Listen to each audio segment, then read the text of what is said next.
Today, card fighters, I am super excited to showcase you guys one of my favorite upgraded decks of this current format, Blitz Gigamobile Asturm post set 7, Moon Fangs and Cerulean Blaze. Now, Blitz Gigamobile Asturm has been one of the quick start decks I have invested the most time into outside of Osa Largest. From all the experimental variations of this deck that I have done, I currently believe that I have the strongest variation out now, as thanks to the new support for this deck, we are now able to perform 5 attacks on the very first grade 3 turn. Every single set, Asturm gets new support to support its type of snowball playstyle, where as the game goes on longer, the deck gets stronger. My variation approach to Astrum's and prior variations has been to make the deck move a lot faster through every single turn. Now that we have access to this new support, we can do 5 attacks. I have moved away from sort of the snowball style of play into more aggro style of play, while also managing the consistency of this deck to continuously keep up with everything else that's currently out there, so you're not just a glass cannon. And I am incredibly excited to showcase to you guys this new take on the deck. But before I can do, you know what's coming next. While you're watching this video, if you enjoy seeing videos like this, please make sure to like, comment, and subscribe. Don't forget to hit the notification bell so you're always up to date on my newest videos coming out. For our ride line of the deck, I am now playing a mix between the Shadow World ride line and the Asturm ride line. Now, using Shadow Armies in Asturm is no stranger for this deck. I made an entire deck built around the concept of using Shadow Armies as a resource piece for a finishing strategy for Asturm, but I have now incorporated it into the beginning part of our strategy because of the Dark World order that allows us to get a Shadow Army token.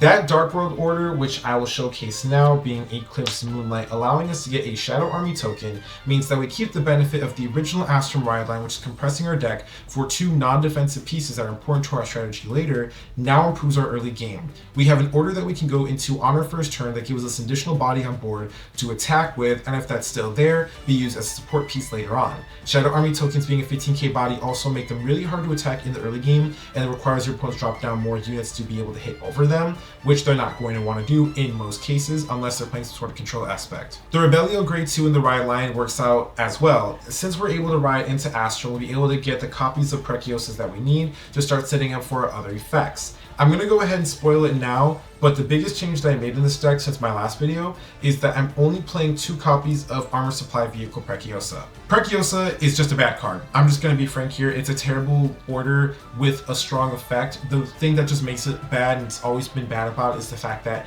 it costs a CB but doesn't reoccur you any early game value. You don't get a draw, you don't get like any energy or anything like that. Unlike any other sort of personalized set order for an archetype deck that gave you a draw when you play the card to make up for it, this one just didn't. It just has a heavy cost to it for an effect that you can't do until way later in the game. The Eclipse Moonlight makes up for the order we play in the early game. Preciosa will then come out later in the game, which is when we really get to take advantage of it. It works out very harmoniously. Being able to get access to these later on and then being able to use this early fixes the early game for Asturm, while also setting up for that late game power up, which this deck is known for. Moving on to grade 3s, I'm playing 3 copies, obviously, of Blitz Gigamobile Asturm. Generically speaking, Asturm is still an incredibly fun Vanguard to play. Being able to get multi-attacks, maximize power to both your Vanguard and your rear guards is still strong, and you're still taking advantage of the Preciosas to get full value out of it. I think between this and Preciosa, with the 2 that I now play in the deck, 15k power is still a lot. And a lot of the cards we now play in the deck have self-powering up effects based on whatever circumstances it might be, which means that all of our cards now, when benefited by Asturm Preciosa, will be hitting for magic numbers. For my next card, I'm still playing 4 copies of Swing by Dragon. Finally, a valuable grade 3. The first effect of Swing by Dragon to on place counterblast 1 and draw a card is no longer as bad. We were able to finally take advantage of this to self-replace it because we're no longer paying the cost for Preciosa thanks to the new grade 1 Vivacious Girl that we've been playing deck since the last variation, as well as this being our late game 5th attacker for the deck. It's an engine piece, it's now a resource piece, and we can finally take full advantage of it in this variation of the deck because we now have the resources to do it. Moving on to grade 2s, I am playing 4 copies of Sickle Blade of Inquest Habitable Zone. Now I'm going to tell you guys right now, you do not want to play this card. Habitable Zone is good because it is your soul cycle for Brantgate, and for the longest time it was a fast way of getting out those other Preciosas in the deck that we were not able to search out for without paying their cost. But now that Preciosa is just down to 2, Habitable Zone no longer feels as good. I only have this card still in the deck because the card that I actually want you to play over this is the new Vondel Regenbrock, which is the Persona Shield ticket unit for Brandgate. I think that getting a Persona Shield ticket, the extra 10k of shield versus the draw, and then having a unit that you can use later on in the game that gets power and actually serves some offensive purpose is a lot better than just Habitable Zone simply for the draw effect. I mean, at this point, that's really all I use it for. If you don't want to use Vondel Regenbrock because you already bought these, you just don't want to pay the money for it, I will show you the card that I think needs to go with Habitable Zone at any time that you play it, but I've been proxying this out, that's why that card won't be in the deck, but we'll discuss that later. And for my next grade 2, our brand new support, it is 3 copies of Circle Acts of Disassociation Cephadouter. Cephadouter is the brand new Asturm support for our grade 2 lineup. He has 2 very simple effects, the second one being the strongest. His first effect states, auto when this unit is placed on rearguard circle, if you have a grade 3 or greater Vanguard with Asturm in its card name, look at the top 5 cards of your deck and choose up to 1 grade 2 or greater card from among them, discard and shuffle the deck.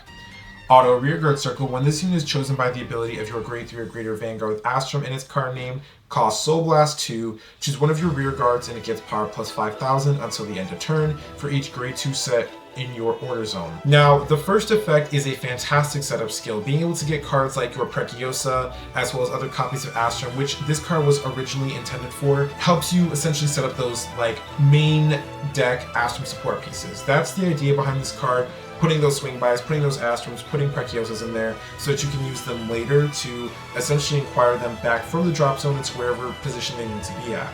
That was the original idea behind this card when they designed it. I think they could have gone harder by just making a top 5, discard anything that you want, because putting a Vivacious Girl in the drop zone is really huge. It also lets you put other pieces in the drop zone that you could have taken care of later, but that wasn't the case. For the next grade 2, 2 copies of Combine Rusher. Now, Combine Rusher has been a staple in many Brandgate decks, and in this deck it has become an incredible piece for Asturm's playstyle.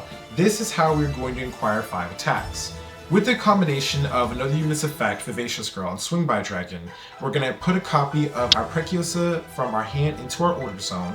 Then, with Combine Rusher in our drop zone from discarding or being sent to the drop zone by Cephadouter, you're going to spend Counterblast of 1, call over something to rearguard circle with Combine Rusher, use Asturm, restand the Cephadouter, use Cephadouter's effect, and then give more power to Combine Rusher, who now are both magic numbers against your opponent, and boom!